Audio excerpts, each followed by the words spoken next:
On voit peu ou prou la chaîne américaine CNN donner la parole à Hanan Ashrawi ou même à des porte-paroles du Hamas. On voit BBC World Service faire de même, alors que souvent les médias français, je pense à France 24 ou France 2, services publics et chaînes privées confondues, ne donnent très peu de relais non seulement aux images des enfants des hôpitaux de Gaza, mais donnent essentiellement la parole à des porte-paroles de l'armée israélienne, parce que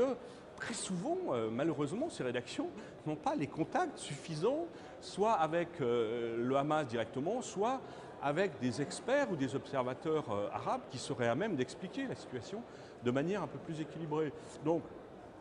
on ne peut que déplorer, si vous voulez, l'évolution globale de la presse française, que ce soit des médias électroniques ou de la presse écrite,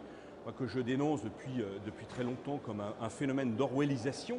de cette presse qui devient de plus en plus binaire, donnant essentiellement la parole aux vecteurs d'influence, à l'idéologie dominante américano-israélienne, et marginalisant de plus en plus, sinon criminalisant de plus en plus, l'expression ou l'expertise qui essaie de restituer ou de rendre compte de la position arabe, sinon de la position palestinienne. Et c'est une évolution, je dirais, grave et beaucoup plus grave en France que dans d'autres pays européens.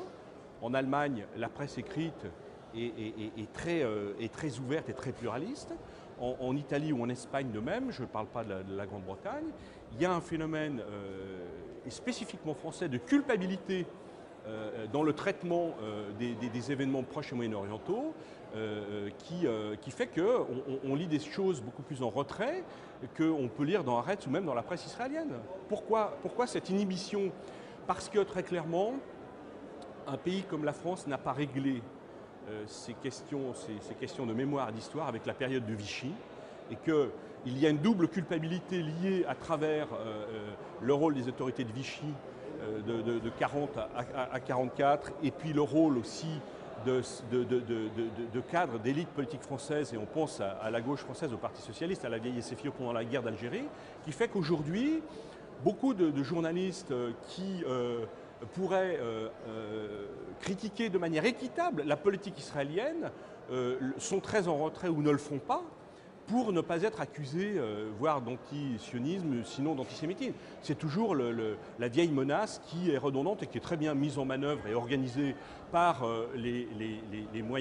organisations associatives liées au Bétar ou toutes les organisations socio-professionnelles ou autres pro-israéliennes qui exercent un véritable terrorisme intellectuel et journalistique sur les gens, les journalistes, les experts, les chercheurs qui travaillent sur le Proche et Moyen-Orient.